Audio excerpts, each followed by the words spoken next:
Greetings, everyone. This is Kev, and this is Black Men Being Brutally Honest.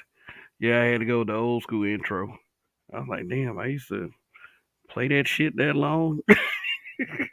But we went old school. So, for those of you who are around for those days, but uh, thank you for watching. We are here late on a Monday night, and in 30 minutes in my neck of the woods is actually about to be Tuesday. So yeah, the this we find ourselves in a situation where we have to be checked once again. And I mean checked. And you know how much we like to be checked. We say shit like who gonna check me, BOO. Shoot, Snowman in the morning with Cole Johnson. What is up? Sports guy that I think he does a broadcast Monday through Friday morning. Definitely check him out. Abe Griggs, what is up? What is going on? So yeah, let me tell you about this whole HBCU thing and how we're always conveniently black when the time comes, and it just, to me, it doesn't make any sense because one moment we're sitting up here talking about how important it is to be black, and then the way we carry on and move in our existence kind of contradicts that. So here's the big question, and let me tell you something. I am proud of black men on my social media for what I've seen their support for Deion Sanders. Because, I mean, the cup runneth over with us. Because it was at one point, it was like weekly on social media, it was a different black man. I don't know. Maybe it's like that now. I mean, but uh, nowadays they taking time on niggas like Kanye, but it used to be just this whole pick on a black man thing that everybody would do, and um, for the gentleman that we're going to speak of tonight, this is very much the case. Now, not to say that black men should feel like victims, should start playing the victim, start saying, "Oh my God, everyone is picking on us," because this is a kind of a gripe that I have with black people, and let me explain it. We always complain about the people that talk about us and don't support us and don't support black, and, and you know what I'm saying, like just calling people sellouts, calling people COONs, and all this other stuff, but we never take that look in the mirror when we do that. We never do that. So I'm I'm going to question your support for the HBCU because this is something that I say from my background and in my beginnings that I never see out of black people on a regular basis. I see very few examples of HBCUs being represented. So the question is being posed by black men on social media. Why are y'all mad at Deion Sanders? This shit doesn't make any sense. It doesn't. And I mean, I get if you're one of those people that want to be mad at Deion Sanders, say he sold out for taking more money. I mean, look, I believe anybody would choose 5 million over 300K. Like, in fact, that 5 mil will probably make you feel like you hit the lottery. I mean, Deion has seen more money than that in his life. I mean, he has a lifestyle to maintain, and of course, he has to support himself and the people that he's responsible for. Like, at his level, we're talking about employees, and family. That, I believe, that's something that any of us would do. We would do what is absolutely best for our lives and our surroundings and our people. And how can you blame Deion Sanders for that? And yes, the reasoning does involve some of the things that goes on that are currently going on at Jackson State University, and this has a tendency to happen at HBCUs because it happened at the HBCU that I grew up down the street from. Yes, I live down the street from an HBCU. If you can see the graphic up here, This is many of the logos for various HBCUs. As you can see below the B is Jackson State, which is on purpose because that actually looks like BJ. I mean, I just noticed it. You know where my mind goes sometimes. Uh, yeah, but notice the top center of the BC. That's Alabama State University. The mighty Hornets. Yes, the mascot is Hornet. You know, angry murder Hornet. Or I mean, they didn't have murder Hornets when it. Let's keep it real when they chose the mascot. But it's a school heavy in tradition, and it holds a lot of my memories growing up. A lot of fun memories. A lot of fun memories. I mean, when you get in the fanfare of an HBCU, it's something special. It really is. And in a perfect world, for me, black people would be supporting HBCUs just because of the environment that they provide for young black men and young black women to have a positive experience around each other, to enrich each other education wise. Like you look at a Division 1 school, the dynamics are different. I mean, yes, they have very clean facilities. You know, they have an alumni and a trustee board that is on point. Uh, you know, they have a largest amount of support. I mean, it's just a good look for them. But whereas you got that with the Division 1 schools, you don't have that with the HBCUs. Now, again, why y'all mad at Deion Sanders? Because ain't nobody was checking for HBCUs.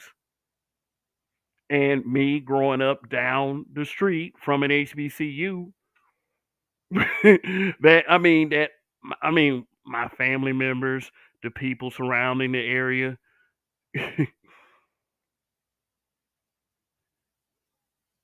yeah, it was we was real with that shit. We always wore the hats, the sweatshirts. We went to the games. The games were an experience. An HBCU game, you don't only go there to watch the football team, you go there to watch the bands too. I used to really enjoy it. I mean, being in a marching band myself in high school, I never marched for Alabama State, which I was kind of crushed, but I wasn't allowed to do that.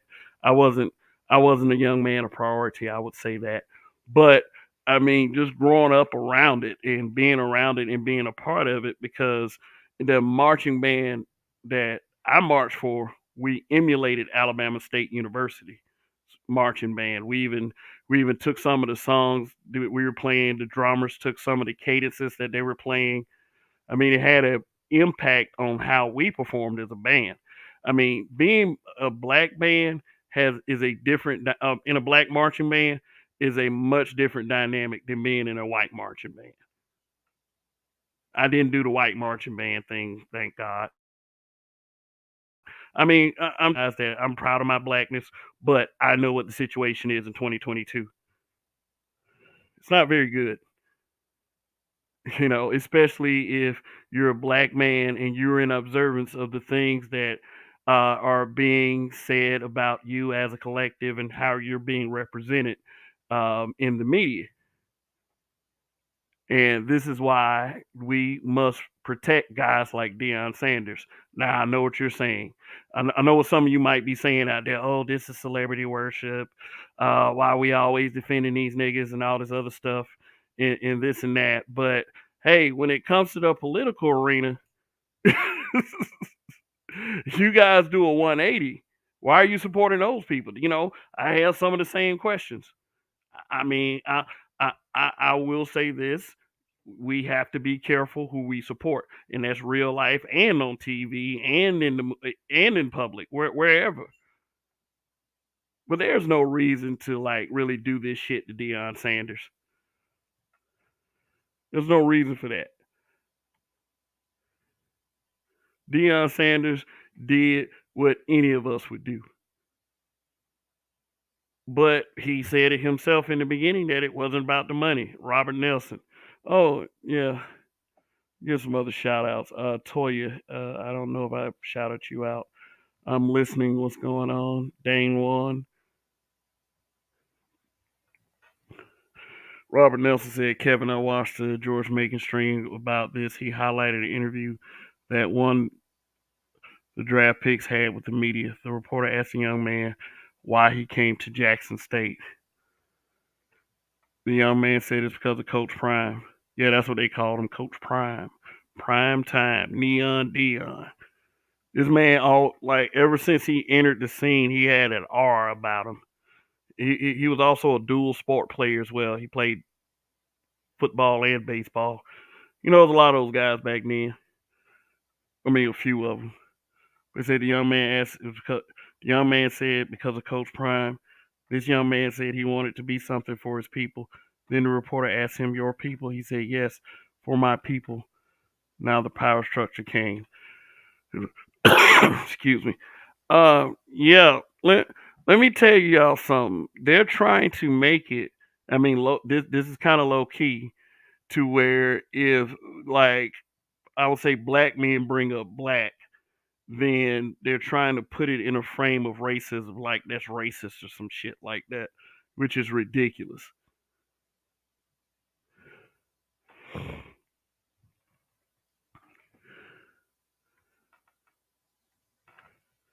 As I went to a Prairie View in Texas Southern, it was 15 to 20 minutes from the house. I wouldn't send my sons to Texas Southern. Um, let me see. Look, I'm not going to be one of those people that say that you should send your kids to HBCUs. HBCUs got a lot of issues, but part of this broadcast is called the value of blackness.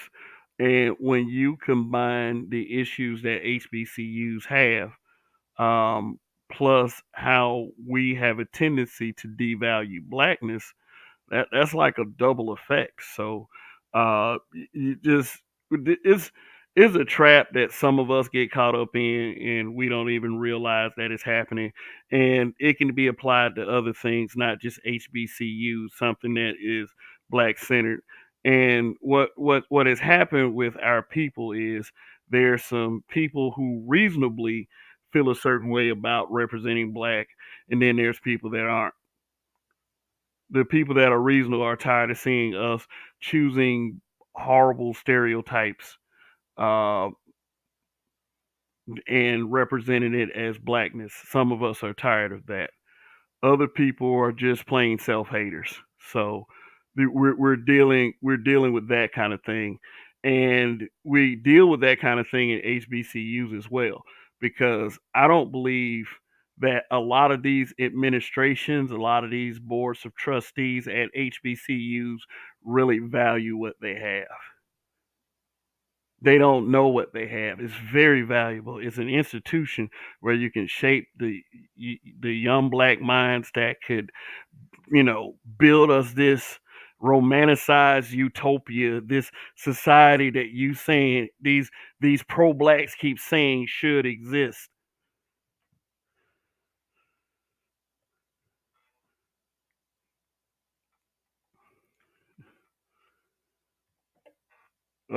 Rogish, what is up? Ole do it, Dr. Walker Flock of Flame. Thank you for the super chat, my brother. Appreciate it. Um, yeah, because Alabama State had its issues as well. Like I said, although I grew up loving the place, there's a couple things that were kind of off about it.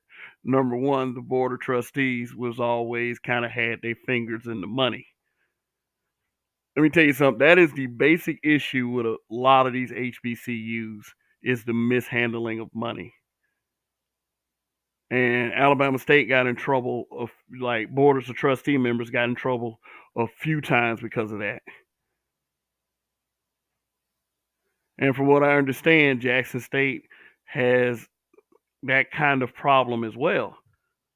So so when you get a man of Deion Sanders status on your team and you're doing something that could embarrass the entire organization, the school, the faculty, then why would a public figure like Deion Sanders want to get caught up in that? And while everybody's having these emotional knee jerk reactions to what's going on, uh, we're not thinking about shit like that. Why would you want to be caught up? Now that's the negative. The positive thing is he helped black boys. He helped young black boys become young black men. This is something we complain about never ever happening, which is why we don't get, why aren't the people that are upset with Dion for abruptly leaving this HBCU, this historically black college and university, why are we not thinking about what he did for those young men? You know, just like Robert Smith paying off an entire college class's tuition.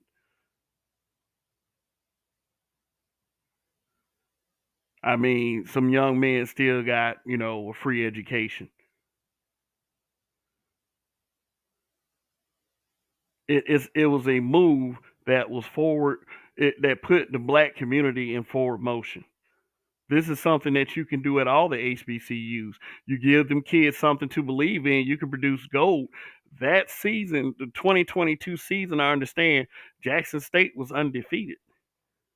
And that is something, to be undefeated in anything. But he couldn't stay.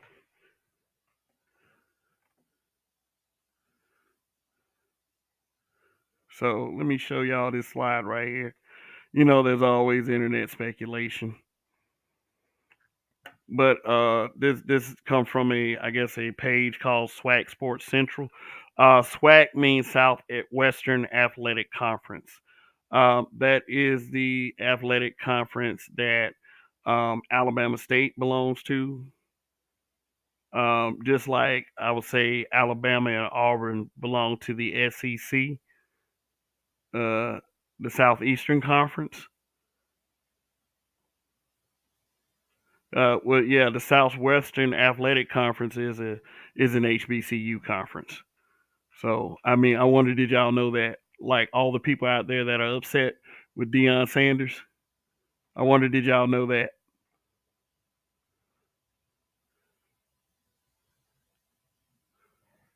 So let's look at what this says.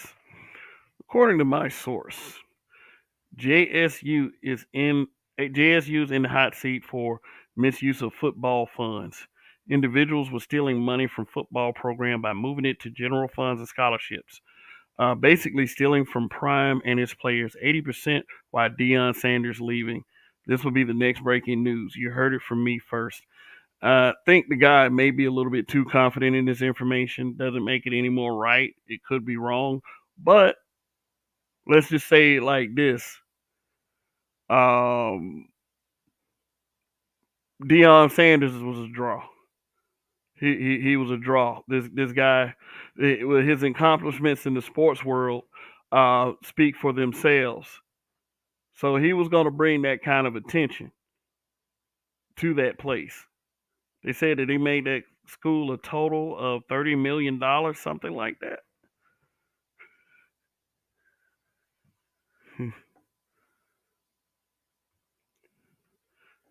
Robert Nelson. Suddenly, the offer came with the money. In my opinion, Kevin, they don't want black men being an influence with the boys. I watch other entertainment dudes say that MC Hammer and Dion are very upright, uptight. You mean maybe? Multiple entertainment security people stated many times that Deion Sanders and MC Hammer were seen cheating on their wives or casting. Wow, wow. So that's a so what you're saying is that's a character issue. Um, well, that's neither here nor there. Yeah, it is an issue of morality, and yeah, something is wrong with cheating on your wife. If you're gonna get married, if you're gonna get married, why cheat? If you're gonna cheat, why be married?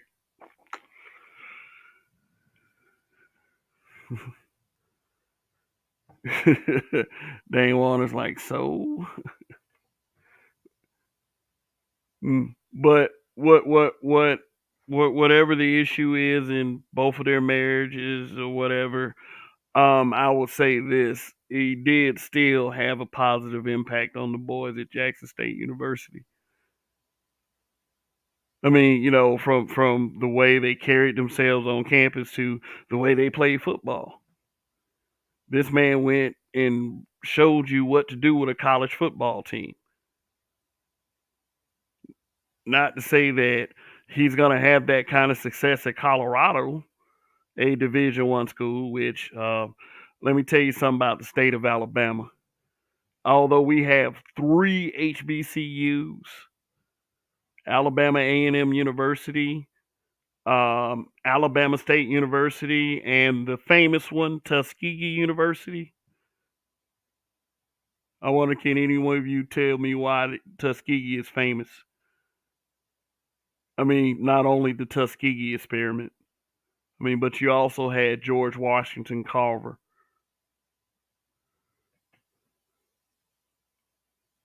So, um, we got three HBCUs, but we have two Division One schools as well: the University of Alabama and Auburn University. So, I'll put it like this: we have more black people. Although Alabama State is very strong in Montgomery, it was at one point anyway. I think a lot of the people were older and they started to pass away. But we got more people screaming those Division One schools than they got them screaming for Alabama State, Tuskegee, or Alabama A&M University. I mean, the people who went to those schools, yeah, they'll rep it. They'll wear the paraphernalia. They'll still go to the games, and they're quite experiences.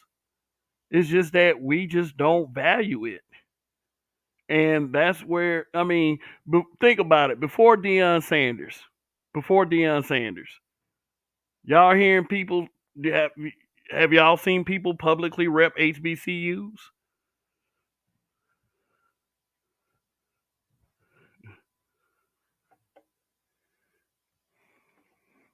Rogish says black people as adequate as they liked, then you can't blame the response.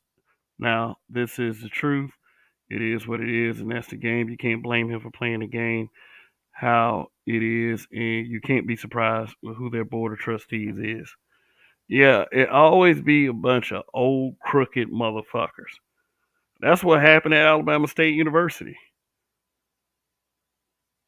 Always some crooked people, always trying to call themselves reallocating funds elsewhere. And all of a sudden they driving new cars. They got big old houses and shit. Shit, I mean, shit, this is where BLM could have learned this shit from. The use of black people for profits.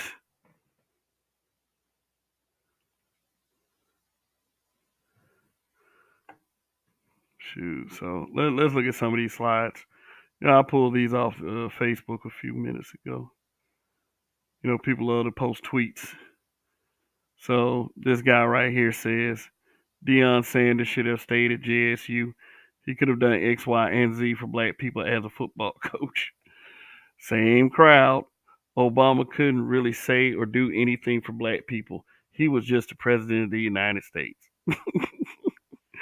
Man, my sentiment exactly. This is all I've ever said about Obama and people who would defend his presidency. You really, and a lot of us don't want to hear this. You really didn't get anything out of Obama's presidency except some symbolism, and that's all y'all get from Democrats. Do I have a right to say all this stuff? Yeah, because I'm a voter. I'm an American citizen that votes. Shoot, a lot of people would be like, "Oh, well, man, why you vote? You buying into the system?" I mean, shit, because I have the right to complain. So, anyway, then this other one, which is a damn good point, Said there's an HBCU grad, D9 sorority member, vice president of the United States in office right now, but a football coach is supposed to save HBCUs. These folks are absolutely ridiculous. And let's go ahead and top that off. She's also on record in stating that, you know, that she can't really do anything specifically for black people. Why would she do that without including other people in it? When we have when we have laws and policies being written for specific groups all the time. But see, these black people, all these black folks that's calling Deion Sanders a sellout, vote for these people that don't do nothing for them in the name of blackness. And that right there is laughable. I'm not saying you should vote for the other team. All I'm saying is make a confident, well thought out, informed decision when you do shit like this. When you start to take these stances.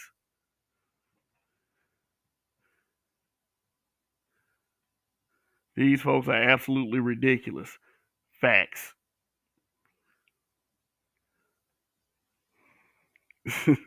This also happened. Y'all ain't mad at Biden and Harris for dropping HBCU funding from 45 billion to 2 billion, but y'all mad at Dion. Lord help the colors. I would have put something up myself, but then when I see someone else make the point, hey, you know what? Just show it to y'all. Same folks. Same folks that want to say, let's pick on this black man right here for doing what's best for him. Let me drop this link before it get too late. We 30 minutes in. I hope y'all pressing that like button.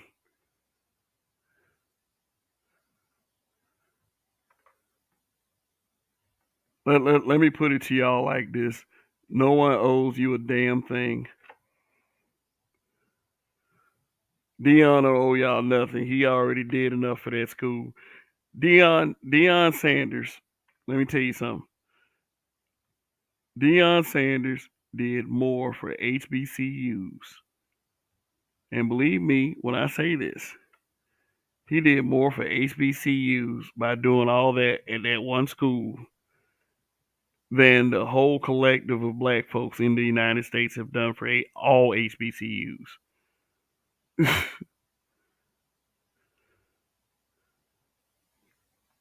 He's done more than you have. All the people calling this man a sellout, you are being ridiculous. So drop that link.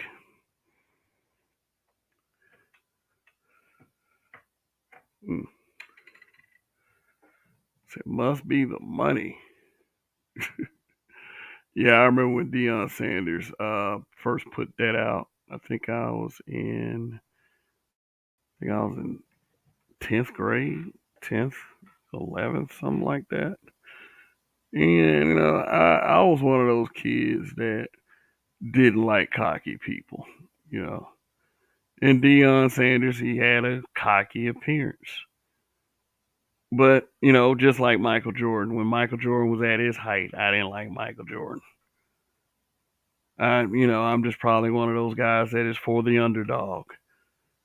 The guy that is always cocky and just felt like they always needed humbling. But my mindset right now, I'm probably the opposite.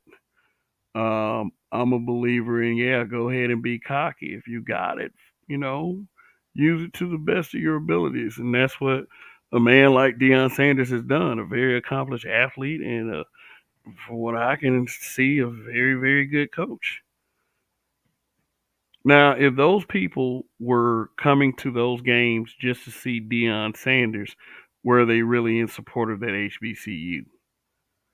Or were they in support of Deion Sanders?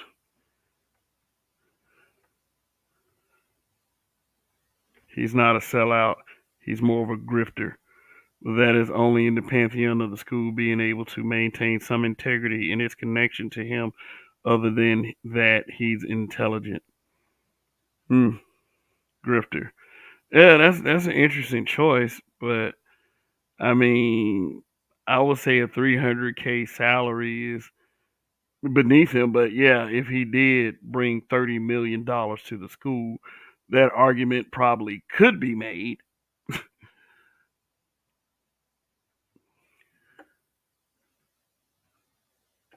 So the fact that blackness has the appeal that it does on our people while causing them to simultaneously not wish to be no further involved than they are doing every 4 year election. Yeah. Remember when we were talking and I basically said that people reverence their black as a virtue signal rather than to do anything tangible with it or anything forward, paying it forward like it, they just, you know, pro blackness is just a feel good thing at the end of the day. It's not it's not something that we use to really set a very solid foundation, and that's a shame because we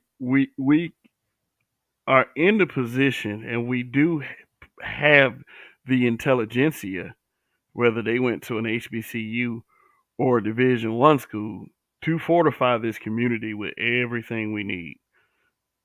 I mean, I think we need to do a bit better job in agriculture, learning how to grow food just in case some shit happens.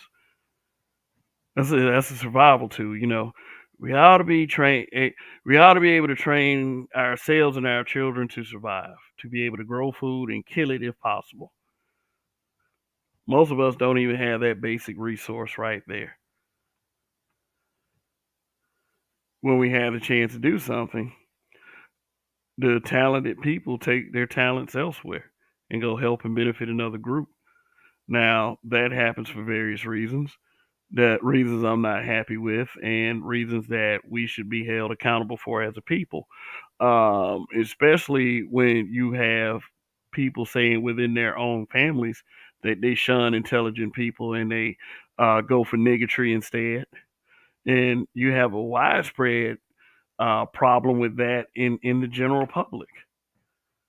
You know, let a kind of a frail looking black man speak in a voice like this. Hello, guys, how you doing?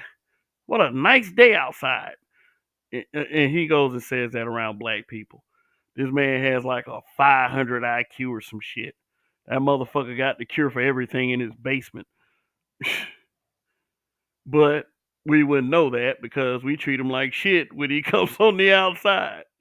So what he does is, when the time is right, he takes his talents and he takes it to the fucking CDC.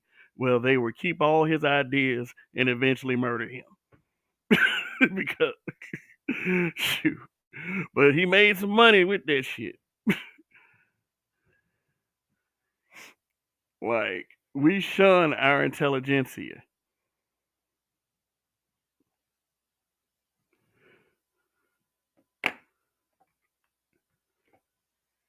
Black people, unfortunately, do operate our blackness as a shadow of whiteness, and I'm angry that Nameless made me see that. Nameless is a crafty brother when it comes to his wordplay and the facts that he does present. So, yeah, she probably can sometimes have that effect.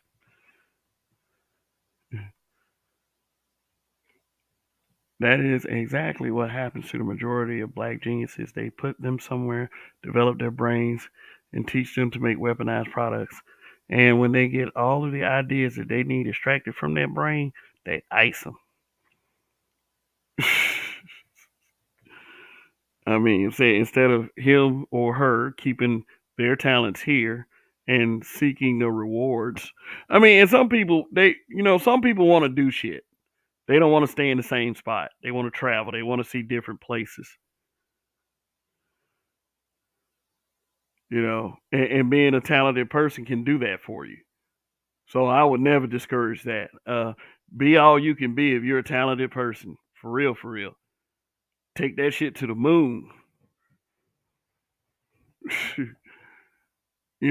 But there's one. It's a suggestion that I'll make to our people. Why don't we stop shunning the intelligent people and then calling them sellouts when they leave? Shoot. Getting back to Dion. I guess there's a TikTok clip going around. I meant to screen record it and show it on the broadcast, but I was doing a couple things. But I mean, he was talking about how they would sell out stadiums, but when he looked at the reports, that it said that they only sold 28,000 tickets. So he was like, "Who's stealing the money?" Just like I was saying earlier. Imagine that. Imagine you're working for a program and they doing shady shit like that. When the shit hits the fan, shoot, your name might get caught up in that. They might try to throw you under the bus, saying that that's what you're doing. I mean, like I said, people are evil. I don't blame Deion Sanders for not wanting to get caught up in some shit like that. That's embarrassing, especially when you try to help your people. Robert Nelson, I don't have a problem with what he stated earlier. I don't have a problem with what you stated earlier. You said that, they do have a problem with black men leading black boys. But then again, 300K, 5 million.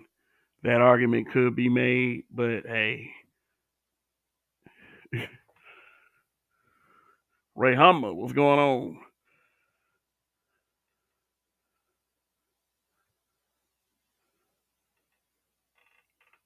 Talking about Dion, Neon Dion, prime time, Coach Prime. Hmm. See, here's one of my other problems too. As soon as it was like in the airwaves that Deion Sanders was going to leave the HBCU, we had a lot of "I told you so" banner going around. Like, oh, we knew he wasn't going to stay. It's like that part in the movie where the guy seems like he's going to leave, and then everybody's like, "Oh, I knew he was full of shit." They was talking about he's saying that it wasn't about the money. I believe him when he said that. That it wasn't about the money because Dion has seen way more money. Even he's seen way more money than what he brought to the school.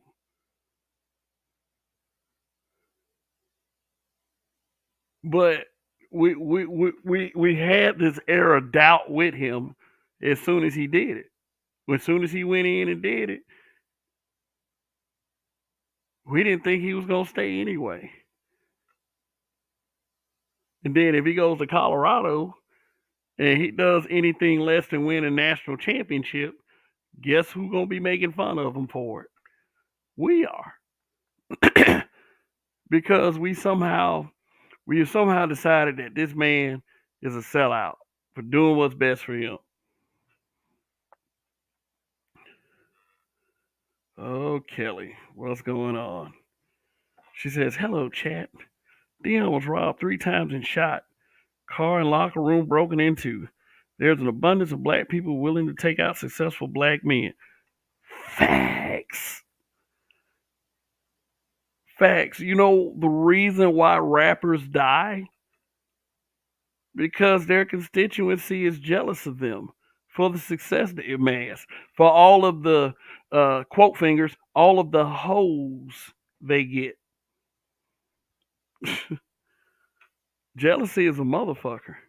When you're a famous person around a bunch of black people, you it's sad that you gotta watch yourself. Hell, I think the next wave of famous people are gonna be influencers off of YouTube. If this channel ever gets any bigger, which one day it will, once I stop bullshitting. No, I'm just playing.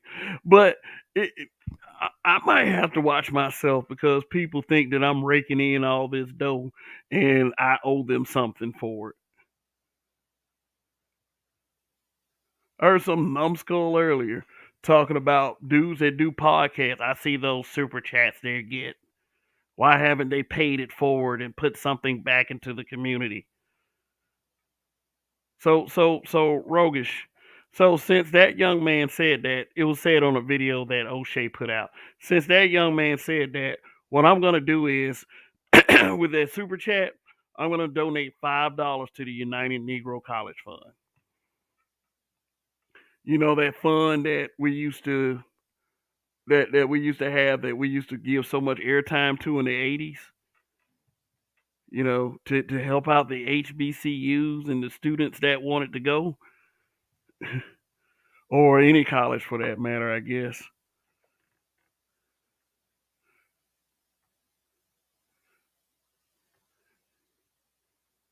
Hybrid catastrophic impact X83rd power. What it is, he doesn't owe the community a thing. No, he doesn't. No one owes anyone anything. We have to put up the efforts locally amongst ourselves. Pour that support into those HBCUs. I mean, whatever.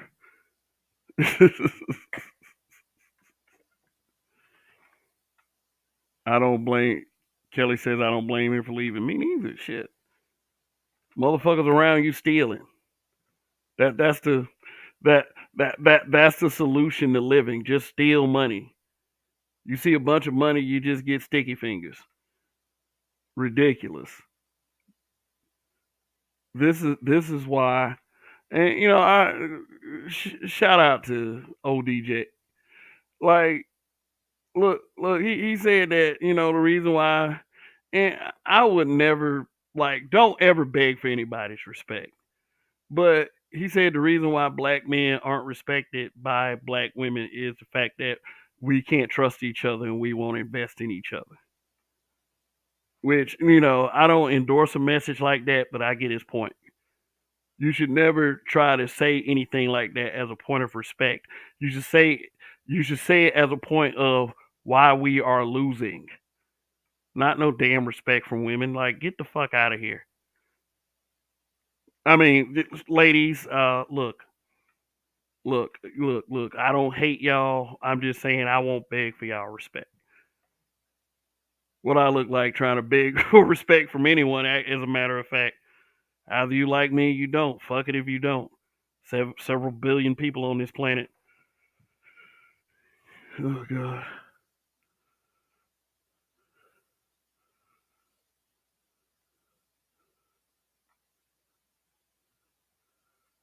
The mind is a terrible thing to waste, which is facts. Hmm. Yeah, that was the slogan for the United Negro College Fund. Yep. Mr. Albert, what's going on? Most of these people that are complaining are some damn hypocrites. They always taking new jobs. Yep. Yeah, always taking new jobs. I mean, these people can't even support a black business. Like, I mean, it depends on where you stay and the availability of black businesses. And my argument with the black businesses, if you want to solidify the black dollar circulating in a community finally, instead of going straight out, yeah, you support black businesses. But at the same time, it's the availability of those businesses that might be a kind of an issue as well. So,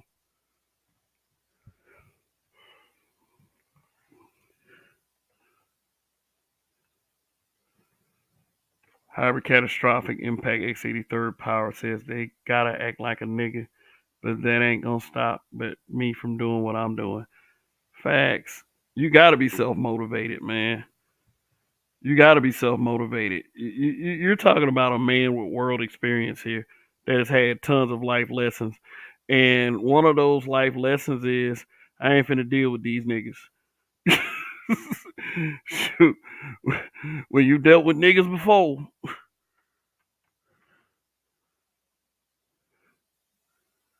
that's why black women disrespect black men, is because motherfuckers keep begging. Hmm.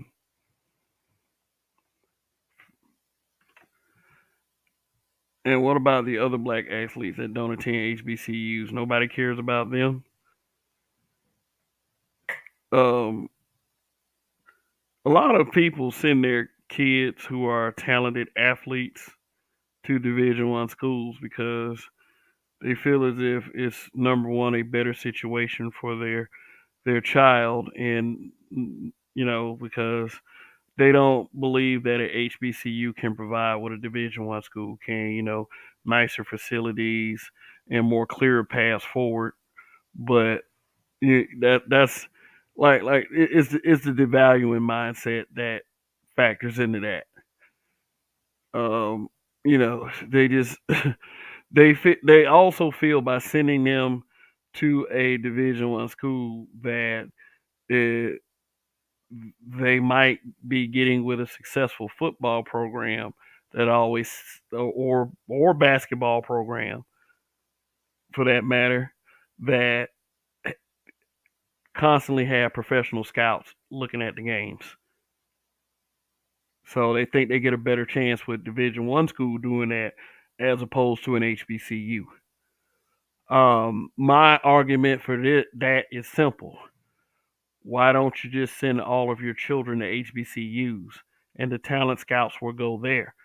The talent scouts do go to HBCUs to look at certain athletes. They're not a HBCU athletes aren't under the radar all the time. If that's your only argument, all I'm saying is what a futile argument it really is. But do what's best for your child. I'm not going to tell you how to raise. I'm not going to tell anybody how to raise their kid. Jay Smith, what's going on?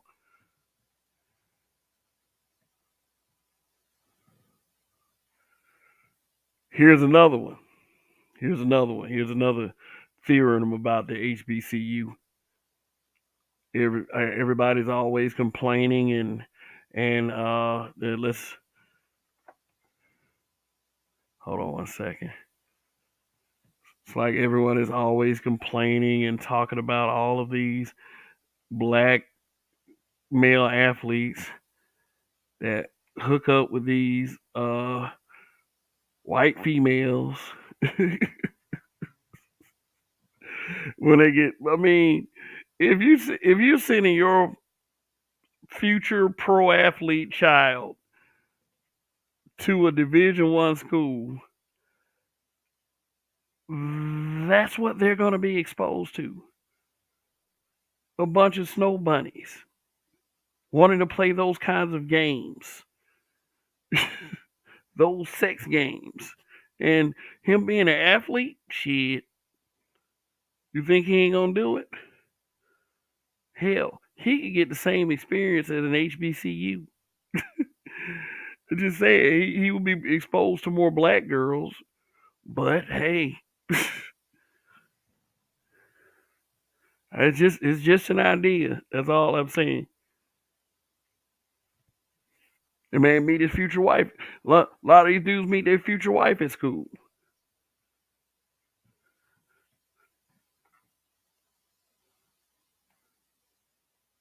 But y'all keep being mad about things that you have done.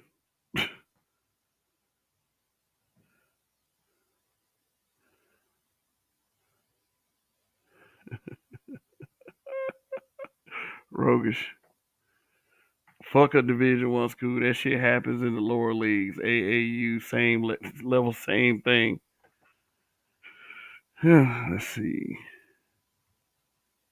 Most of them cats end up effing with snow bunnies because those are the families that sponsor teams. That's a good point. Why don't you go over there? Yeah, why don't you go over there and get him, sweetie? He's gonna be somebody one day. Trust me. I have the inside scoop. I mean, yeah, that's very plausible, Rogish. Hybrid catastrophic impact X83rd power. These people are like women that convince other women to divorce their husbands for stupid reasons. And then when those ex-wives are alone, those haters are nowhere to be found. Yeah, for real. It's like those people are just around to drag you down.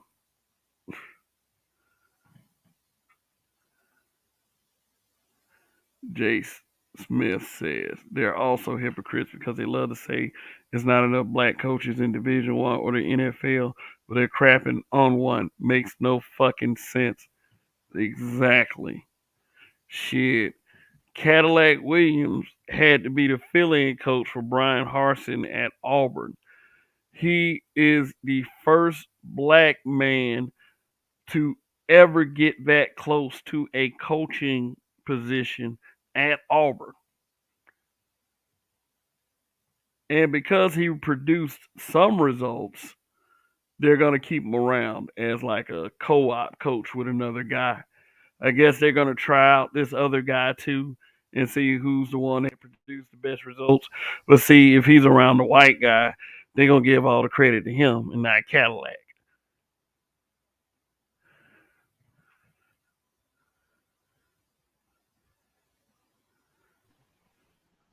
Yo. Hey, what to do, fam? Can you hear me? Yeah, I can hear you. All right, that's what's up. Respect. Respect to the weekend warrior. Long live the Bishop Lion Steppers. Long live. Long live. Long fucking live. So very interesting perspective, man. Thank you for providing that. Cause I don't really be looking into these shits no more because I know it's always some drama, but I'm not surprised that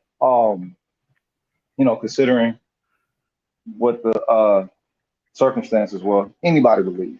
But upon how people feel, I don't think people's feelings should be taken into consideration. More along the line of the receptivity that the branding or the context has with them. The fact that blackness has that type of reactive, you know what I'm saying, reflexive reaction from us, but yet it doesn't go past the bee sting.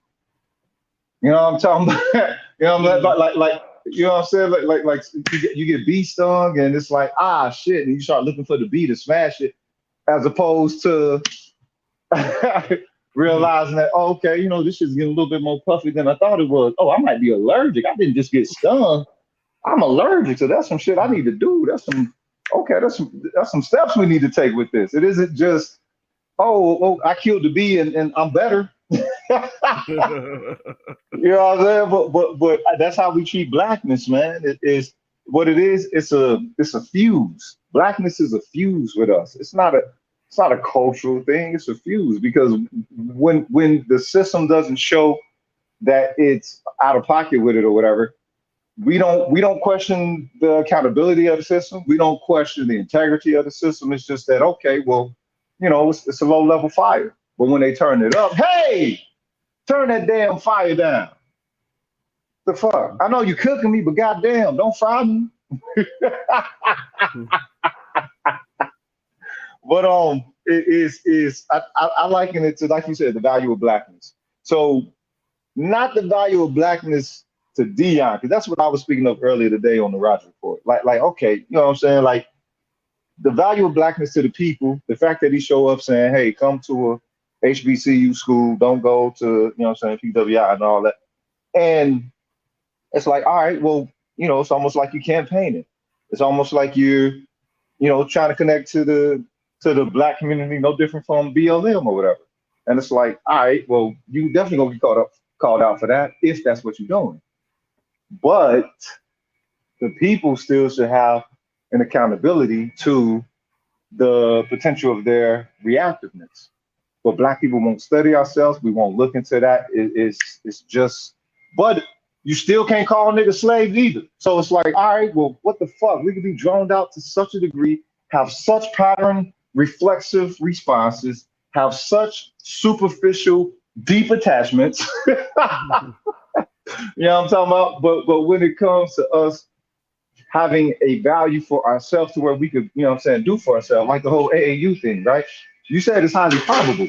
Bro, my little brother was in that shit. We should go to the games and go out there to the areas where they were like kicking it before the day of the game. Nothing but pilgrims all around, right? Nothing but pilgrims playing in one of the gazebos in one of these Pleasantville locations. A team full of niggas and everybody, you know what I'm saying, corded up with a white bitch simply because that's the daughter of the family that's sponsoring them, buying their, you know what I'm saying, their basketball nights and all this old shit. So if we would, all that to say, if we would fund our own shit, which we can, but we don't have the value to do so. We like to wait for the pilgrim to say, all right, well, you can be permitted to do this. And we don't Oh even yeah. view that as that.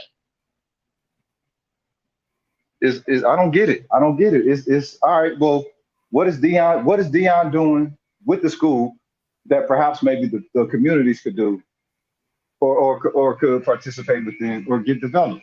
You know what I mean? It's I don't know. It's that's why it ain't the white man's ice is colder. People say that it's the white man's ice colder. No, it's more along the line of I don't want nobody else's ice. Nobody else makes ice. You know what I'm saying?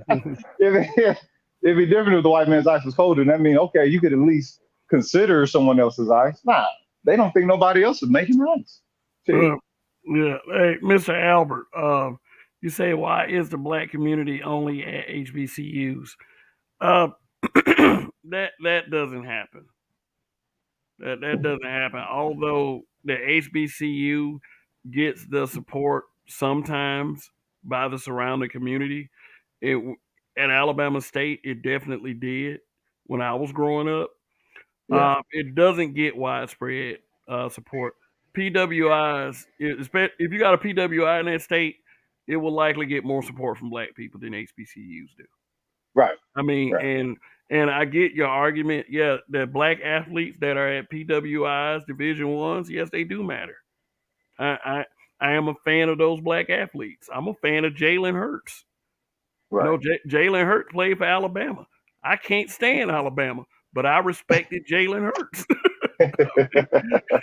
I mean, I respected him. So yeah, Right. black athletes do matter. Yes, they do. Whether they go to Division One, PWI, or HBCUs. But Right. we got to stop pretending like the HBCU athletes don't matter. Right. Right. Yeah, and for people to be mad at Deion Sanders for what he did is utter fucking hypocrisy. Utter, and it's disgusting. Black folks don't care about HBCUs like that. I Right. mean, in the local, like I say, in the local areas, in the surrounding communities, yes, yes, they do. But Right. overall, more people. If you run into a black person from Alabama, they're more than likely going to mention Alabama and Auburn than Alabama State University, than Same thing in Tuskegee. Oklahoma. Then And, they'll mention the Sooners, but they won't mention, you know what I'm saying, Tulsa State or something like that. yeah, Or Booker T or something like that. It's like, all right, you know, and but this is also the thing as well. We are also primed, pardon the pun, to be more brutish in our presentations of our identity, even as students. Like the whole thing. Remember, you're talking about the football team. We're not talking about academics. We're talking about football, ultimately, basically a sport and a money making sport, right? So niggas is able to be seen playing these sports. Niggas is able to get some form of social acceptance playing these sports and actually being connected to a participant or a representative. So I think a lot of this lies in a little bit more of that asterisk life, if you will. I don't know, man. It's the way that it reflexively occurs with black people. Be like, oh, you shouldn't do this to black people, and it's like, all right, well, let's make our own organization or let's create our own net for this. Ah, you can't work together with niggas. Okay, wait a minute. Okay, wait a minute. So everything that got people in this fervor is clearly anti-black, right? It's clearly anti-black, and if it's not anti-black, then let's say it holds poor value of black people and blackness, right? Cool, because that's the reason why everybody is rah rah sis boom blah, right? Okay, cool. Well, what is it that y'all looking ultimately for the solution? For us not to have to endure this again, or for these pilgrims to be a little bit more forgiving, to be a little bit more nicer, to be a little bit more, you know what I'm saying? I personally, I think all this tells into that same chronic pilgrim syndrome, and and this what makes us not a monolith, and this what makes us actually needing to split up into specific cells. You know what I'm saying? Even I understand we ADOS and all that, or FBA, whatever people want to call it, but even amongst that, we still need to develop some form of system of understanding the striations that we have, because it's still muddled. Because you have some of those who align themselves with slave value, slave perspective of identity, some on the consciousness, some on the subconsciousness, some who would knowingly do it, some who actually put forth the effort to make sure that they extract it from their fucking DNA, right? And we're all lumped up together as if we're, you know what I'm saying, of the same value. This is why I always speak about elitism. That's why a naturalized elitism.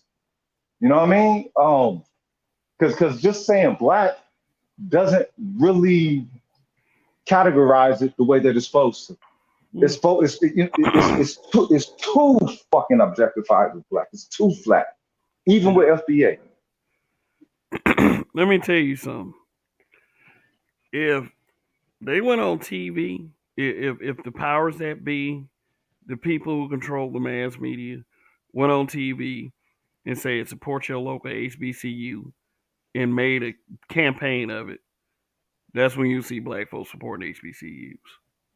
Exactly. And the It, fact that it, they it will won't do finally that, be okay. I mean, look, that's just okay. Now, look. Okay, we can't say that's sad because shout out to Nina for the join. He said, "You, who is it to determine how brainwashed or how conditioned, socially conditioned someone is in their detrimental value of themselves, Mm. according to the slave historical past, the ongoing devaluing present, whatever."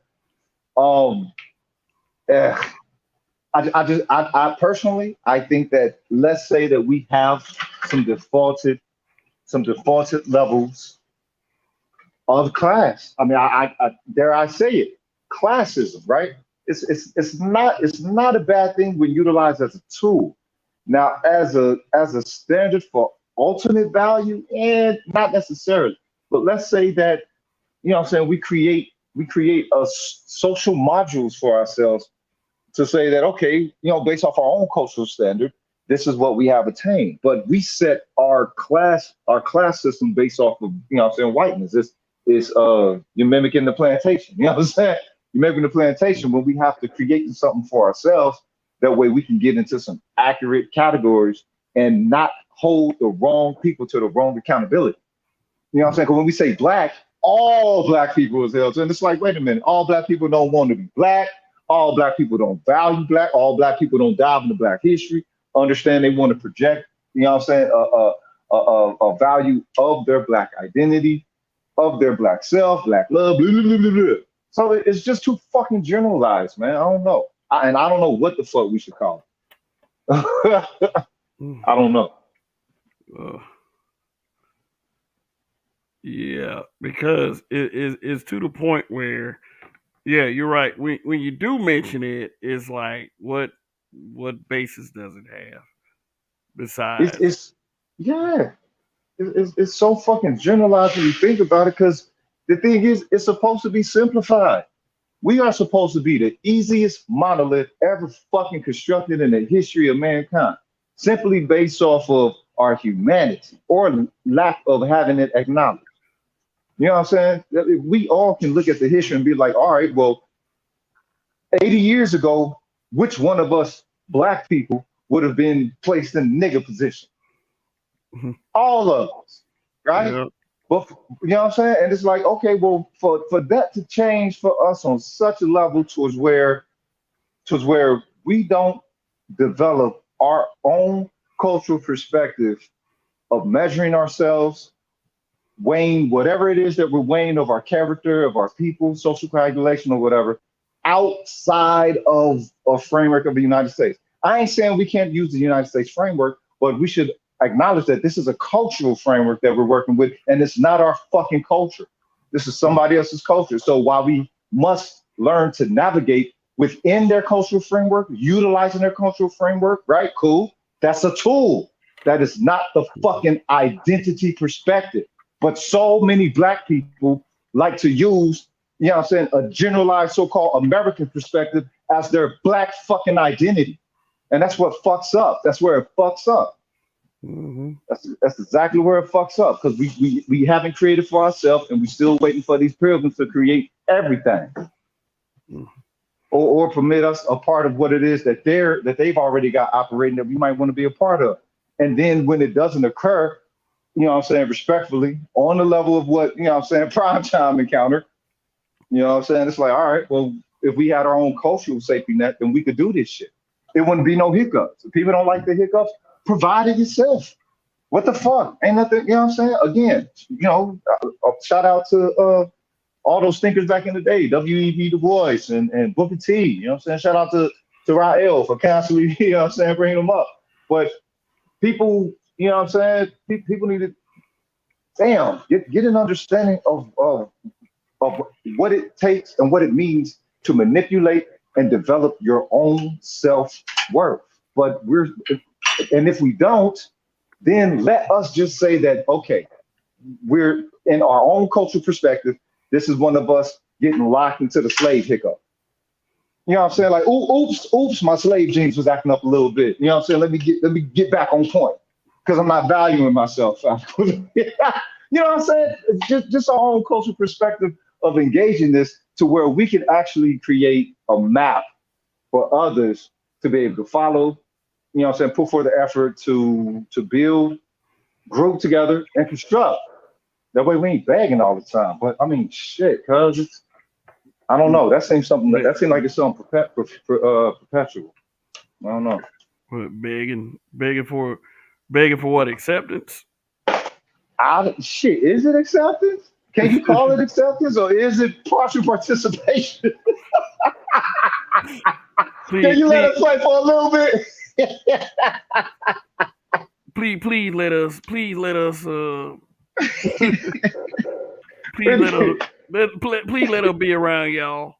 I mean, Yeah, man. yeah, I Can we use your ball? Can we use your ball when y'all done with it? oh man, the fact that more like there's so many of us that's willing to do that or take that path. But Yeah. let's Mori return says I actually think Dion shouldn't have left. Colorado is a very white place. Hopefully he doesn't face much racism.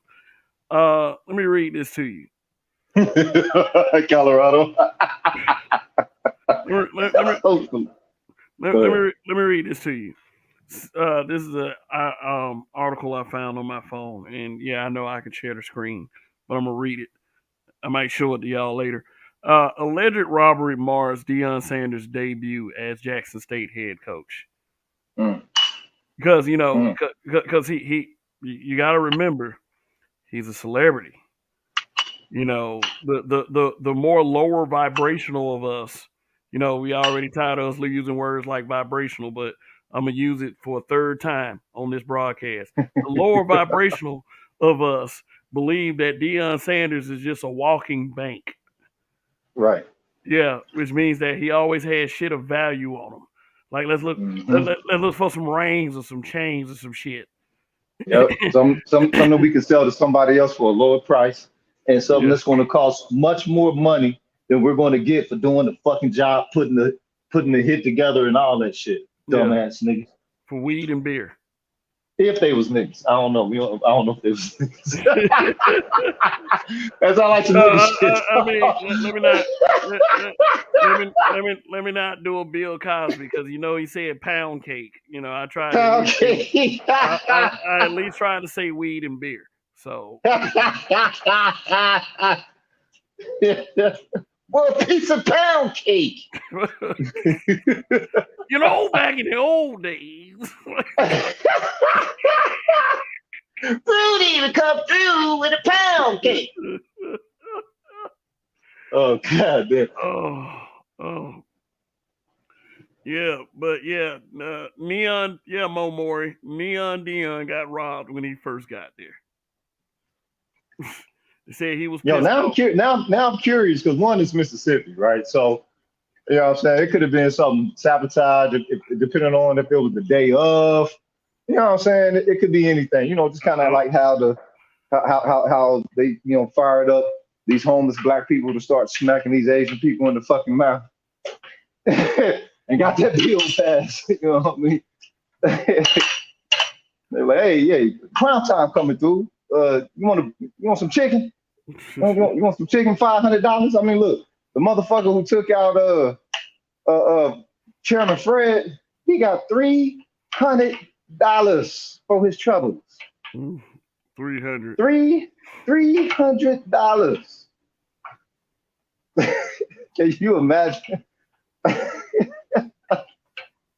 You put forth all the work for Intel and everything, and these motherfuckers, you turning your back on your whole community, not just your community that know their community at the time. Right now, look at what we fight to establish any sentiment of community amongst our people. Right, the whole community shit. It's like, all right, for you niggas who listen to this who think community, cool. All right, if that's the case, I get it. But for people who are still attached to wanting better for the community, fall the fuck back for them. You know what I'm talking about? If you want some community shit, nigga, SYSBN. You know what I'm saying? Get the fuck out that motherfucker. But understand that those who are still connected to it, even though it is, something fuel, let them understand the futility in it. But then they'll come to understand their value more organically, as opposed to saying, hey, fuck what you about. What else do niggas got to be about? What else do they got to be about if they ain't got nothing? Okay, let them understand that, okay, yeah, y'all got each other, but y'all not having each other the right way. So hold off of having each other for a little bit, and let's see how you can have a little bit more of yourself. Invest in yourself. Invest in your talents. Develop some skills. Now let's try to be us, because this really is a competition.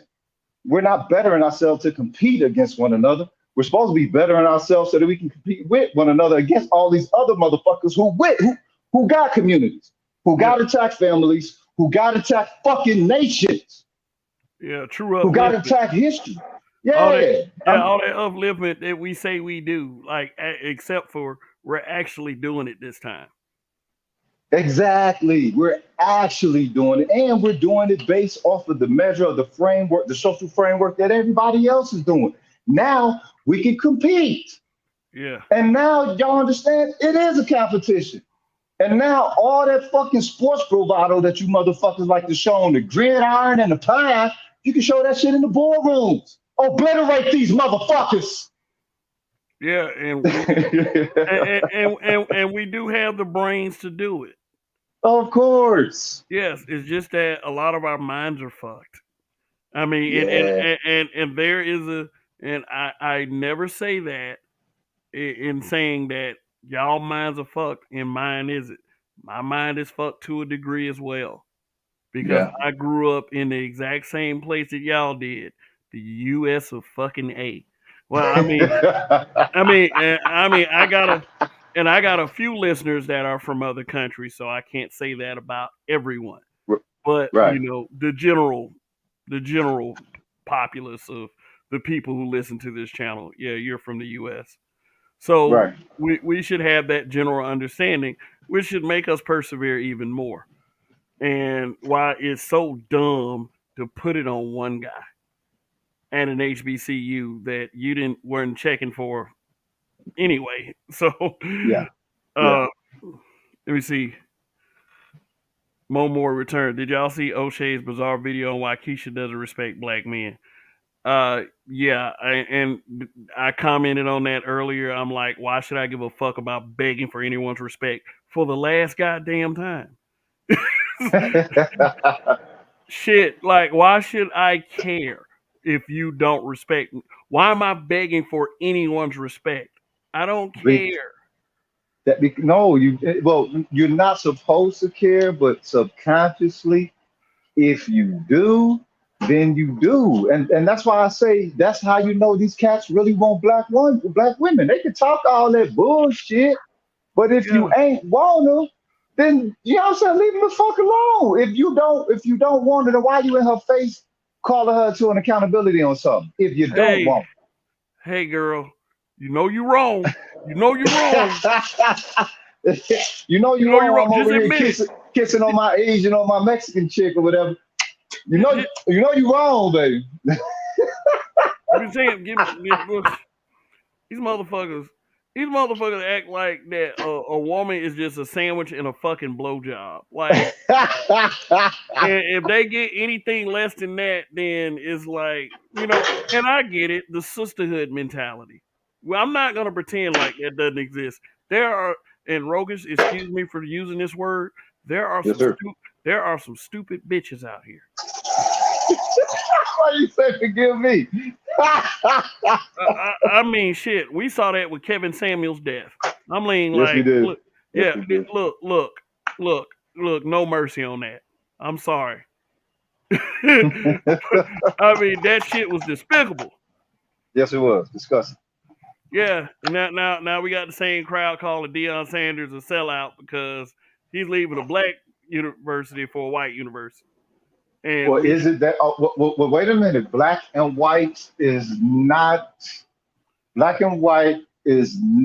defined upon the power dynamic of how black people receives it. Black uh, people is just merely reacting. uh, So the whole black and white dynamic it's supposed to be a gray area, but it can't be with us because it's been too stark a traumatic history. Ergo, it's the elephant in the room, and it's the one thing that pops up. You know, so like the reason why those who speak against black grassroots organizations, the latest one, you know, BLM. I want to say they black, I say LBGT, that's what they is. But prior to them, black grassroots organization, you know, people ask, they think that when people say fuck the police, you're only talking about the white police. They think when you're talking about, you know what I'm saying? They think when you say man, fuck racism, you're only speaking about a redneck peckerwood or something like that. And yeah, it's like no. look, We're looking at system. You're looking systemic. at It's not yeah, now in that kind of racism that they trying to point the finger at. It does not yeah. only come from whites; it comes from other groups as Hell no. And even black shit. well. Man, you got yeah. We live in a world where we got to worry about other black folks.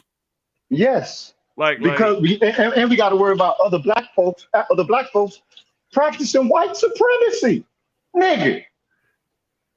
shit. Nigga. It's about don't like I know not to go in certain parts of Georgia, but Yeah. I also know not to go in certain neighborhoods as well that or certain hoods Yeah. as well because of blacks. Like the certain parts of Right. Georgia because of whites, but the certain hoods because of blacks. Why Yeah. is it that I feel unsafe in certain black neighborhoods? Is you niggas don't respect black. Well, they You don't know don't. how.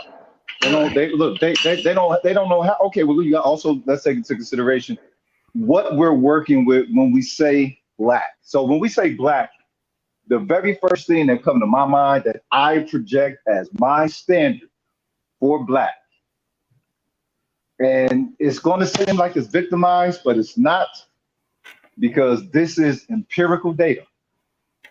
If you the doll test, we just look at what the reflexive results are for the children taking that doll test, and that's what black is to me. Not the negative aspect of it, but something that black people participate within deeply that affects everything about them, even at age 2, 3, 1, right? But is so reflexively inlaid with us when it comes to the value. We don't even think of its value. We just accept that, okay, this is who we are. This is who, okay, y'all call us what? Black? Okay, we're black. Not that it means anything, not that it has meaning, not that we've even developed any meaning of it. Because the last time that they did that dog test was what, 2007, 2020, no, 2017? yeah. 2017. And you see how reflexive those children's answer. What's the nice dog? What's the blah blah dog? Okay, good attributes. White. And you see them smiling and cheesing, and they like and looking like, oh, I get a star for this, right? And then Mm. they ask them, well, what's the negative attributes? Oh, that's black. That's black. Okay, which dog look like you? Oh, that one. To me, that's what black is. Reflexive. That ain't what it's supposed to be. Or I don't know what the fuck it's supposed to be, right? We can make it into whatever one we make it, right? But that's what it is on the systemic level because even at the children are affected with it. Toddlers, babies, fucking affected with that social dynamic at that youngest of age. So we don't even understand truly what the surface element and how deep that is of blackness, how that what that's been made to mean to us, and also what we poured of ourselves while being defaulted to having to exist within the fucking class standard or the social standard of it. There's two lives to blackness, and we tend to operate off of just the first. Mm. Let me see if I can find this. HBCU president goes off on Deion Sanders leaving Jackson State. I want him Yeah. to. I want him to fail. Oh Mm. hell no. What? Mm. Oh, see, and there it begins, cuz. And there it fucking goes. uh, How about you? Not that. Okay, it's uh, why? Why you want to fail? Why? What the fuck? Look, all that shit I talked on Roger's show today, I ain't want that nigga to fail, nor was I anti-Dion. It's more along the line of speaking toward the context of blackness, man. It's like, what is it being made to mean? What are we permitting it to be made to mean the value and all of that? And why is that we won't work with this value as malleable as it is for our benefit, like everybody else is working with? These motherfuckers can work with blackness all day, every day, and don't attach nothing to us of it, right? And make millions and billions and shit. It's like, all right, well, if other people can use it as a resource, right? Then why don't we see what we can, you know what I'm saying, use it as a resource as, right? Now, I know we ain't gonna be able to get what everybody else get for it because we're us. And the system feels how it feels about us. That don't mean that we can't glean, you know what I'm saying, if people get billions and able to establish empires, then that which we make with each other of it, we should at least be able to establish some high millions. And shit, something is better than nothing. And you know what I'm saying, trying to make a dollar out of 15 cents. And when you do, you already know that you can work with a little to exponentially turn it into a lot.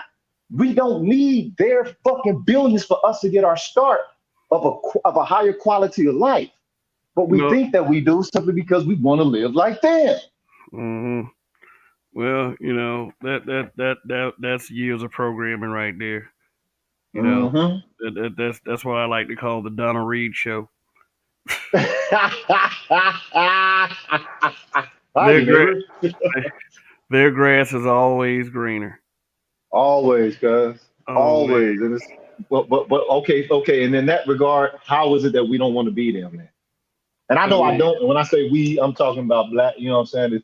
And if everybody else come here and you can see them getting pilgrimized yeah. to some degree, all right. And we've been here the longest with these motherfuckers. What's to say that our pilgrimization is it to be a little bit more severe? What's to say it isn't? And I've seen it to a shocking degree in these newer Americans. I've seen it to a shocking degree. Right now, I'm last one in the, closing down this restaurant.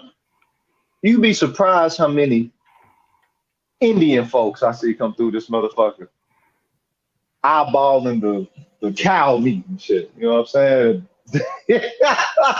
It look like it's a so, life and death so, situation if they want to fuck with it or not. but that might be the soul of a. There used to be a person like they actually believe that. Oh no, they believe that. They believe they don't. They treat those animals as sacred because they believe Yes. it might be somebody reincarnated. I'm like, what Yes. rotten luck that would be. Come back as a goat. Goddamn this. come back as a goat, they gotta get eaten by Jamaicans and shit. So, but no, but it's a trip to see these people wrestle through this, and you can tell that they're wrestling with their culture. You can tell in their eyes, like it's a dude. I'm telling you, man. operating this restaurant has been a fucking godsend to me when it comes to people watching and social experiments. Because with food, people don't hide nothing. People don't hide a motherfucking thing when it comes to food. They show you exactly what their appetite is. And you Mm-hmm. can see the differences in, you know what I'm saying, in the taste of cultures and the value of cultures with all these different people that come up in here. And I mean, it's to see these foreign folks that come in here who weren't here 30 years ago, you know what I'm saying, deep as they are now, it's like, okay, well, I can easily see the American on y'all. But it doesn't look like that objectified American character. It looks more like some pilgrim shit. That's what it uh, looks like they're all turning into. yeah, they assimilate to who they believe is the dominant culture, or the Yeah, or the culture that is okay. I get it. I get it. You yeah, know, they're gonna assimilate to the same racism. But you know, how do we react as a people though? We are yeah. Well, we are let me tell you something. We are very accepting of them. We try our oh best yeah, to we try our best to extend that olive branch. yeah. And then it's depending on the situation, we'll find out who they really are. I I I could say when the Michael Brown situation happened. Right. Yeah, I was around a few people. One of them happened to be a Latino guy that looks Yep. white. Like his skin was just like a white person. Yeah. But you know, he didn't want to discuss it with me. Uh Like it was just I'd rather not discuss it. Nah, you know, huh. like he automatically assumed that my position was against the cop, which it Uh huh. was, which it Yeah. was, but Right. he didn't want to debate about it. He didn't want to he didn't want to talk about it. His position was very apathetic to what he assumed I was feeling about it, Okay. which in turn really, you know, makes what you just said very plausible. Like, you know, Yes. whenever other cultures come to America, they assimilate into that racist culture that, you know, Not we deal necessarily with. racist culture, a value set towards us. This Okay. because I don't want to say that the culture is racist because you know what I'm saying people start you know what I'm saying feeling certain kind of way. So it's like all right, I'm not going to say the culture is racist, but you can't say that that culture doesn't devalue us. Okay, so let's say that it ain't racist. Let's say that it on happenstance it's set up to devalue us, and unfortunately, that's the way that it is. That don't mean that these people of all these foreign cultures have to attest to that. They can be Americans, run your store, all that shit. But why the fuck do y'all have to participate in putting down the have-nots in this motherfucker? Knowing you got have-nots from where you are, right? Hmm. Knowing that you've got desolate situations or whatever. Majority of these motherfuckers come over here somewhat educated, you know what I'm talking about? So it's like, all right, I'm calling them into accountability on their humanity. Okay, participate in America, participate in the market, participate in all the opportunities that all these foreign motherfuckers like to talk about, right? Cool. Why the fuck y'all got to devalue us as you do it? I can understand these pilgrims and peckerwoods doing it because they, you know, what the fuck? That's been their day one for 500 fucking years. Cool. What's up with all these new fucks? Hey, you know what I'm saying? Motherfucking Hindu motherfuckers and Arab motherfuckers. Wait a minute. You know what I'm saying? Some fucking Southeast Asian with their nose turned up. Wait a minute. Who the fuck y'all think y'all is over here? Man, I don't get foreigners coming over here and adopting that shit because they had to leave their country to come over here. They Right. always they always shouting to the top of their lungs, "Oh, better opportunity, better opportunity." Why'd you leave your country if you're so proud of who you are? Yeah, I but mean, yeah. and a lot of and a lot of that, you know, that applies to like a lot of foreign blacks too. It's like Hell yeah. why the fuck are you over Come here? over here. Come over here with your guest etiquette and motherfucking tact. But Hmm. what do they do? They come over here and the rest of the world. This is why it ain't just the black white dynamic with it. I thank the whole world for being a motherfucking asshole because you know what I'm saying? Because it showed me how it goes. It's like, oh, that color shit don't mean nothing. Because when the whole world can come over here and you look at see what some of the things that they're going through, you know what I'm saying, within their land, with let's say the have-nots of their land, right? When I was in the military and we went to all them different fucking countries, you know what I'm saying? Yeah, might have drank a little bit, got a little bit of pussy, whatever, but that wasn't the only thing I was doing. I'm in there trying to interact with the people and trying to see how is it that y'all living? What's been the history of the United States military here over the years? What do y'all know about black people? What do you know what I'm saying? All this shit, right? Yeah. And you come to understand when you talk black, one, they know the civil rights. They know the civil rights. They know about the founders, Martin Luther King, you know what I'm saying? Worldwide, all this, right? So that element of blackness as a monolith, as a cultural monolith, that is known. It is respected, right? But then you get the Right. understanding that it is not attached to black people. It is attached to America. And so when you present yourself, yes, you got the skin color, but you're not a representative of the culture because you're not really American to them. White people are American. We don't have no fucking identities to these motherfuckers because we ain't. They know we ain't African. And if the pilgrim is primarily received as American or reflexive and not us, it's more on black is its own thing to them. Black can be American, black can be, whatever. And it's like, I damn. So all that to say is we have no place that we fit in. And you realize that, okay, well, we understand that that's due to the history, right? Um, okay, well, if that's the case, then why not the empathy when folks arrive here in the United States from other places? If the world knows elements of our historical past that we don't even know that the majority of us don't even know who's from here, right? What is it that make why is it that they switch when they get here then? Why is it that it's the the whole benign neglect thing, right? You know what I'm saying? I can understand the pilgrims do it, but everybody else partakes of it. Hence why you used to hear to the grapevine, oh, hey, these people getting like $50,000 a year over here. Woo woo wah wah woo woo woo. You know what I'm saying? Oh, these people are getting help with their schools. Oh, these people are getting help with community centers. You know what I'm saying? They ain't got a lot of red tape that they woo woo woo. I heard. And then you hear all these niggas spinning all these stories about all these different motherfuckers that they hearing in their cultural element, with their fucking stores, with all the fucking cultural regalia around, that weird ass music, weird ass sounds, weird ass fucking smells. Been able to be better Americans than us with the help of the motherfucking government, with no fucking flack from these goddamn pilgrims. I'm sorry, cuz. No. Yeah, no, whatever. I got to do this real quick. Hold on. Now I'm feeling objectified by your male gaze. Damn. Oh, Mm-hmm. oh yeah, we got one. We got one. Yeah. We got us one. Oh, we doing good. Yeah. All righty. Thank you guys for your support. Yeah, we talk about Deion Sanders, the differentiation between just us and our blackness and how far we're willing to go with it.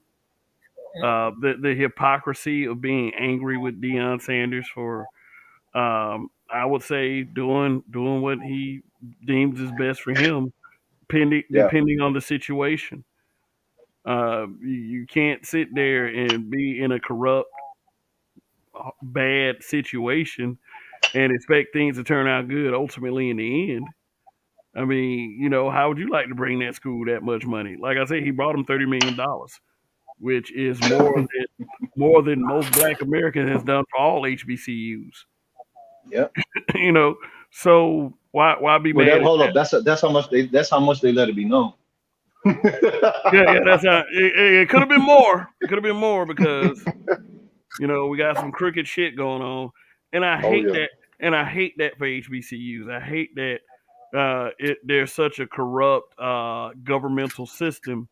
What Uh, else would they be though? What else would they be? Because black people do not flex an inner value and cause and forces this nation and the world to hold to our inner value. Black people accept whatever framework that the United States and white folks will say, we will receive you in this capacity when it comes to your value. And it's always something that's lower. It's always something that's lesser. It's always something to where more than likely they're going to have to do more capitulation as opposed to being able to stand on their integrity, be able to stand on their own principle, that which they arrive with.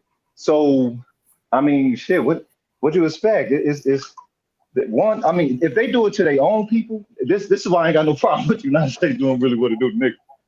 Because ultimately, when push comes to shove, their body they own. Their body they own really quick, and then that shows you that okay, this how much of a gangster party it is. That black white shit. Okay, yes, yes, it's influential. Yes, it's definitely a factor, and it's a large factor, and it's a large factor where it almost could be seen like it's the focus, almost.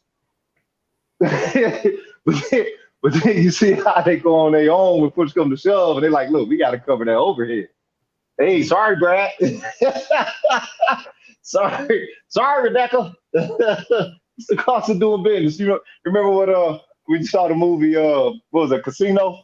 When they was like, hey, he's a trooper. You know what I'm saying? When everybody's getting indicted.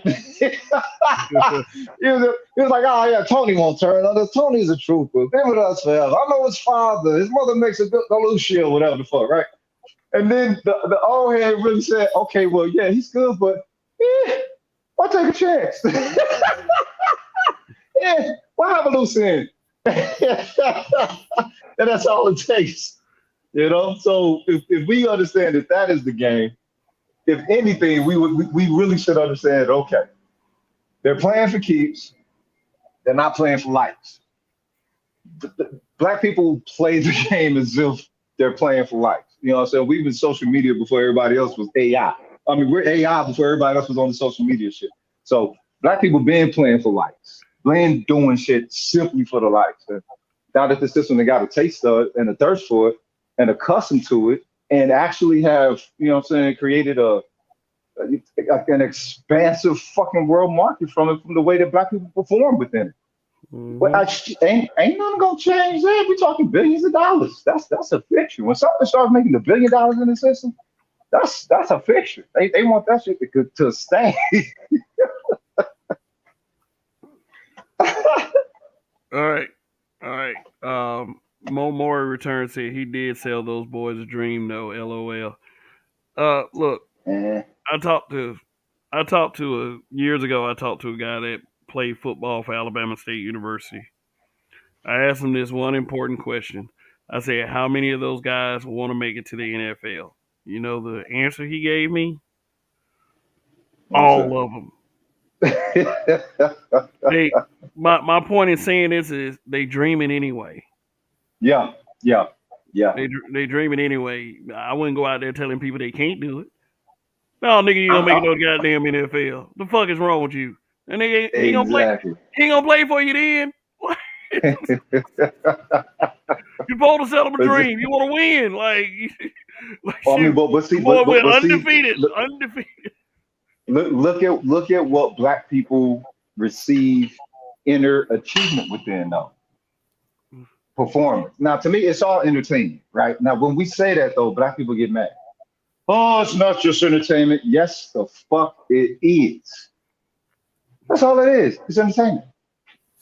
But that is what we pride ourselves on. If we pride ourselves on that as a people, okay, what's to say that that's a permanent dream that's locked into our community. Hey, you can be a professional athlete.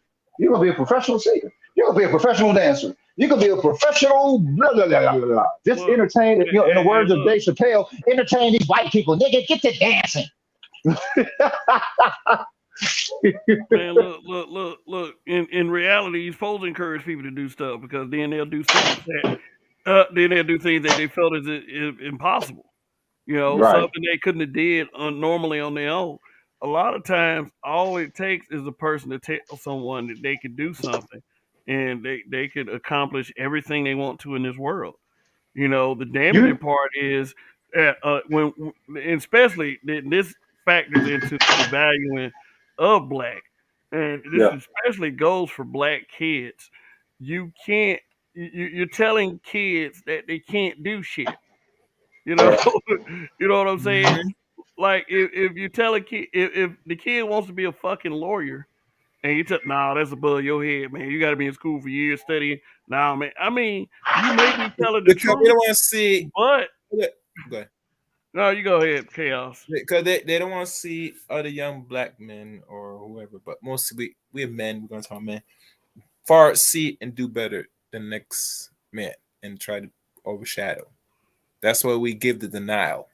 And it's too hard, too much work. What? Because you couldn't do it? So I should accept less and take mediocrity? Is that the message you're pushing? So you're pushing black inferiority, black failure, black inspiration. Right. Stay away But from those niggas. Especially you yeah, find but how do you get the children? How do you get the that's youngsters now to old realize that that's what they niggas. absorb? No, listen, young people don't respect and listen to old fucking niggas anyway. When niggas say that shit. Anytime they hear that shit, they bounce. They say, oh, okay, Right. peace. Okay. So, Well. Wait a minute. Now. how much you want to Now. bet some of these white boys is going to tell him to stop bringing up God? He's going to, and as they do, he's going to take that money, and after he does some time in Colorado for 3 years, we expect the next move, NFL team. Mark my word, 3 years from now, not 4 or 5. Fuck that. He's going to do 3 years in Colorado, and then you'll see him going to be signed to NFL team. I mean, well, look, that ain't big because just what I'm saying. Who the hell is in all the ranks of these professional sports? Those need to be the ones coaching it because obviously they understand the science. That ain't big, nigga. All the fucking head coaches in the NFL should be niggas. Because obviously what I'm saying, those who play the sport better, they understand it better, correct? Or all the niggas just work, or the niggas just workhorses. You know what I'm saying? Is it all just motorical and not what I'm saying, neurological as well? Hey, if you take a look at the screen, this is another example of how niggas ain't shit. Whoa. Whoa. That's cold blooded. Why would they do that? Man, Kev, Why would they I know do what that? you're using to create these thumbnails or these pictures, but it's Damn. man. Damn, that's I good mean, too. That's fun.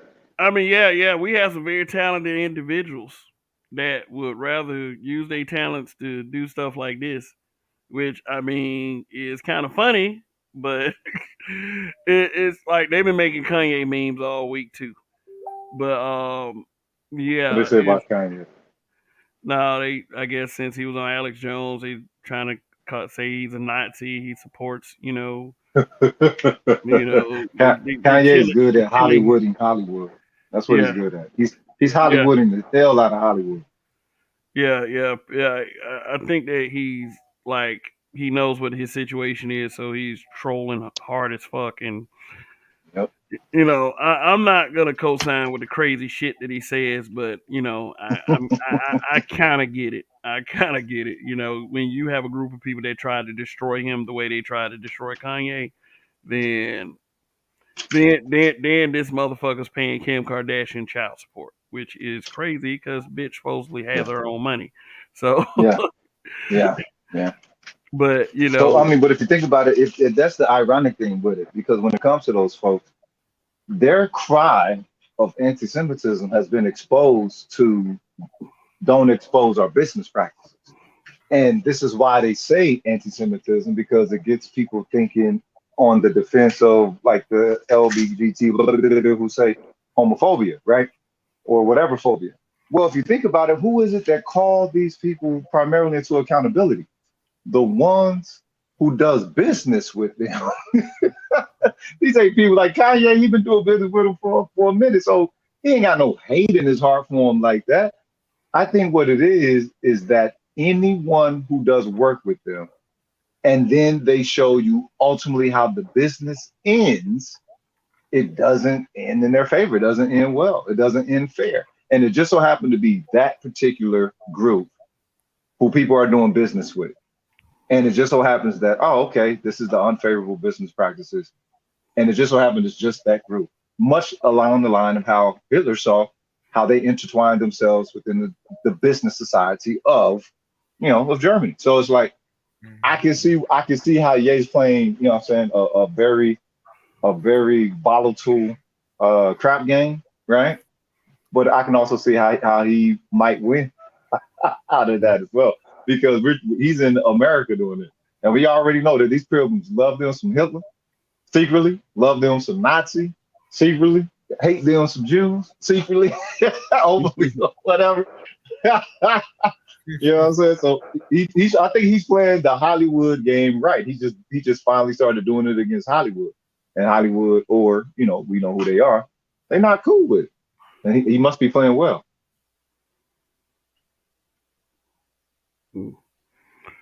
Well, whatever he's doing is bringing him a lot of attention, and attention is the basis for fame. So, Hmm. I mean, whatever his angle is, hopefully it'll be realized soon because it's a crazy vision. I'll say that much from what I've seen. Very crazy vision, but yeah, this world is crazy. Talk about accepting less. Let me ask y'all a question.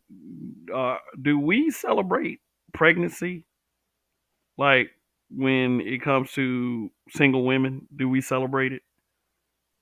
We who? As in us, as in black folks. Uh, I don't think it's a black folks thing. I think it's a black woman Yes, thing.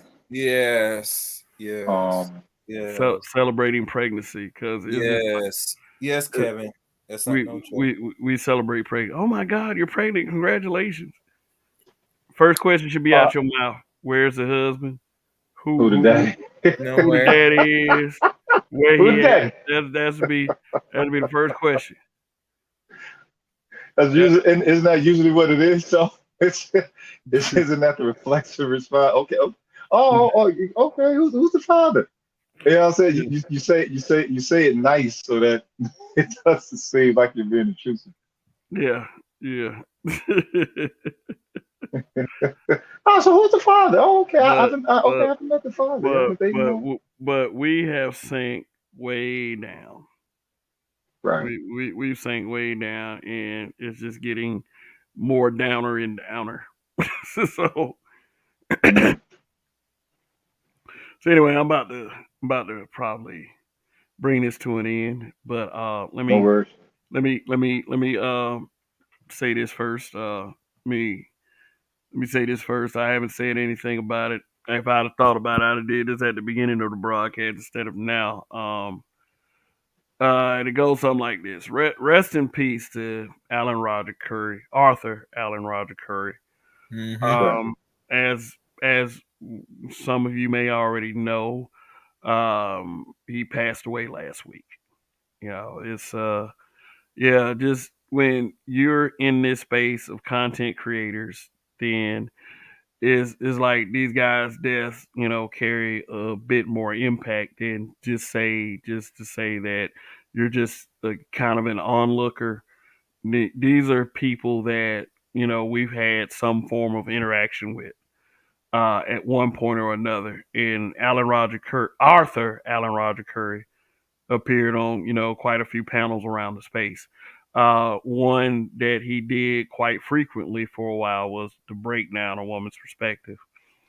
Shout out to my habitual line stepper sister, Sister George. So I've had the opportunity to listen to him speak many times, and he is a very articulate brother.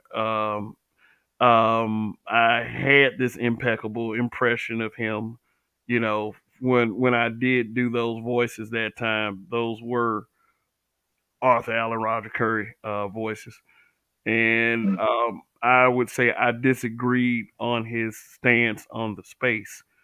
Um, what I can say that some of the things that he was saying, I did understand. But Right. I'm not gonna come up here and be completely fake about it just because he died. Um, One thing I will say about him that I would say was probably related to me was um, I did this broadcast a while back on Diary of a Retired Black Man. Um, like maybe 8 or 9 days later, he did a broadcast on it. He did Mm. a video on it, but he actually had a valid point to doing it because he actually interviewed the guy that Okay. that did it, and he brought up a very couple of good points that I couldn't argue with. So, although at the time I was like, well, he probably did it because he saw that I had done something. I mean, it's cool. We need to show a little bit more solidarity in a space just like this, especially Right. with the subject matter that we are dealing with. So that's for me is more commendable, for him to, well, let me follow it up with this, even though me and him didn't interact like that. But I will say this: I do fancy myself a decent human being, and my condolences to his family, his wife, and his very young child. And it's a shame that his child has to now grow up without a father. But hopefully they have the love and support of a family around them at least. But is this is for those who knew this man. This is a loss. Arthur Allen Roger Curry is a loss. He did contribute quite a bit to this particular area of YouTube, so I believe that should be acknowledged. And that's just everything I have to say about that. So rest in peace. Yeah, Rest in peace. y'all want to say anything? Okay, all right. Well, I'll say all right. Well, this. I covered this the first day when he got wind of the news.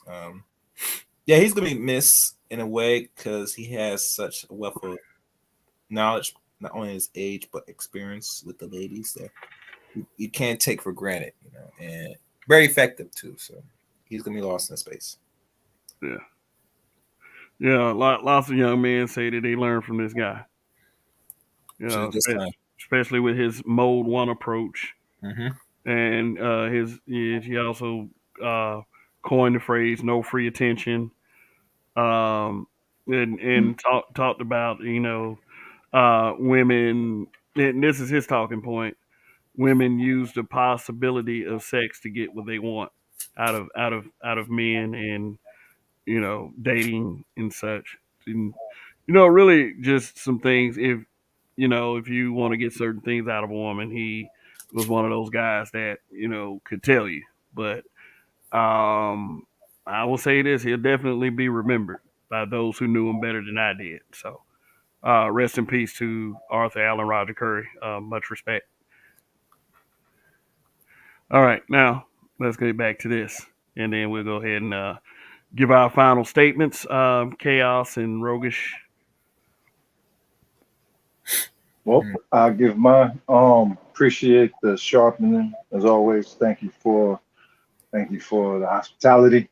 Um, when it comes to this, I already said a lot. Said I ain't gonna leave off on no no grandstand shit. Rest in peace, ARC. I remember encountering uh him, his videos, and some of his rhetoric back in the day. Um, I didn't necessarily need it.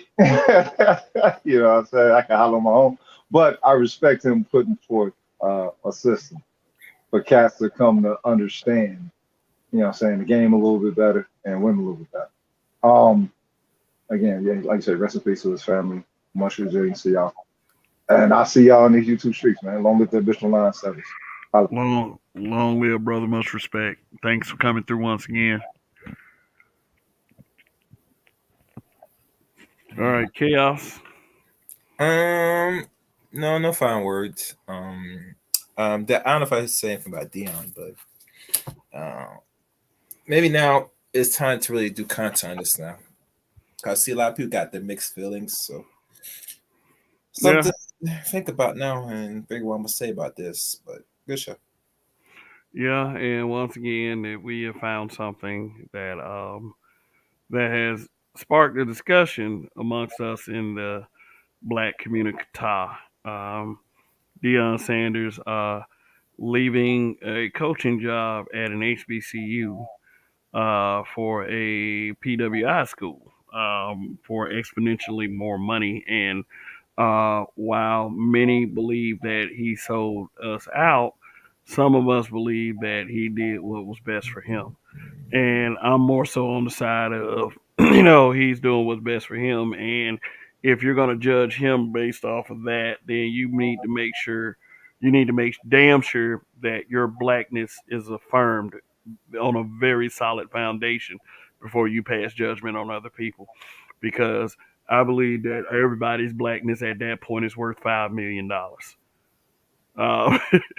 Um, as far as what he has done for this school, once I dove in and did a little research as far as what he has done for Jackson State, yeah, he's worked wonders for them boys, and he gave those team players a lot that they can remember for the rest of their lives, and hopefully, with the short time that he spent at the school, they gained something positive from it.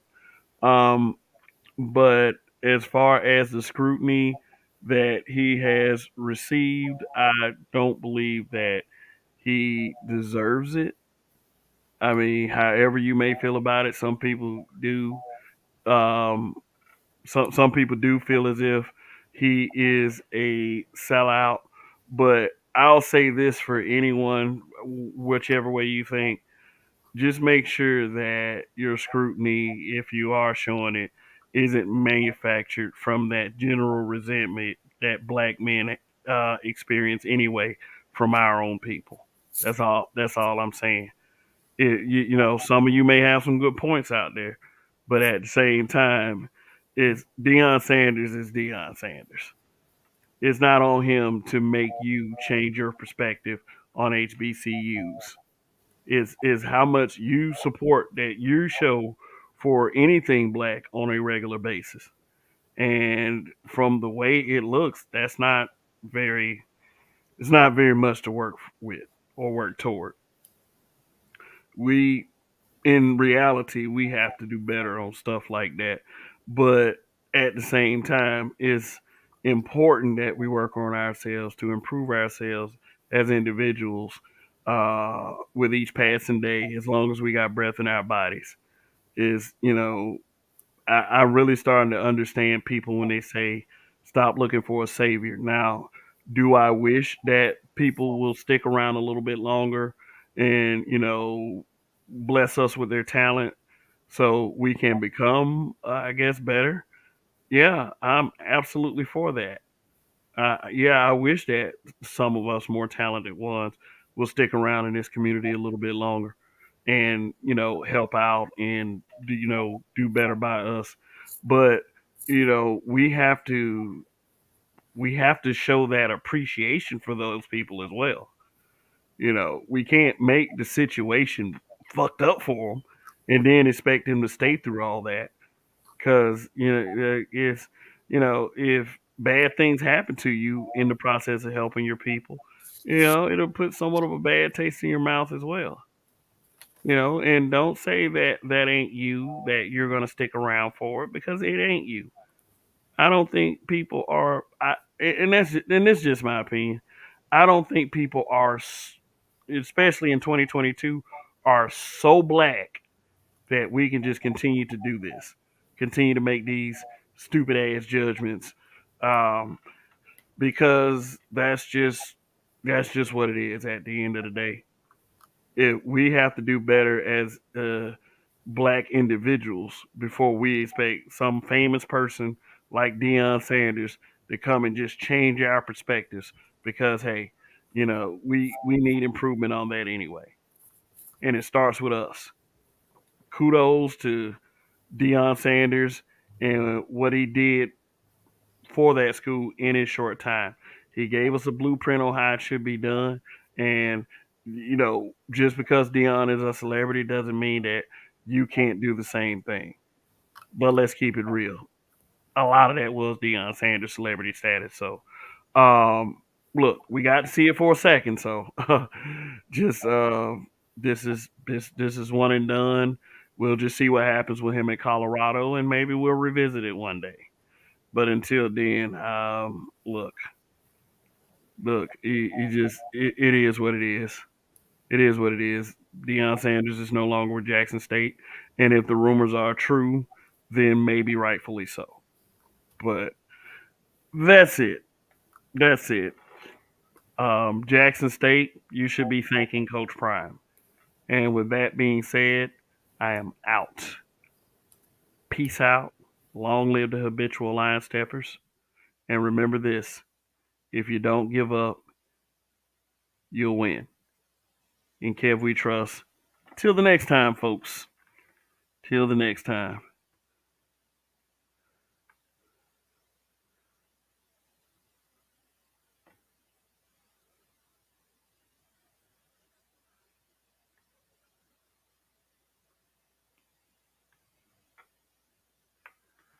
Okay. Should Where's already where's the clip. thing? Yeah. I should already had a clip queued up. Sorry, but yeah. Not this time is for real. This time. Till the next time, folks. Peace.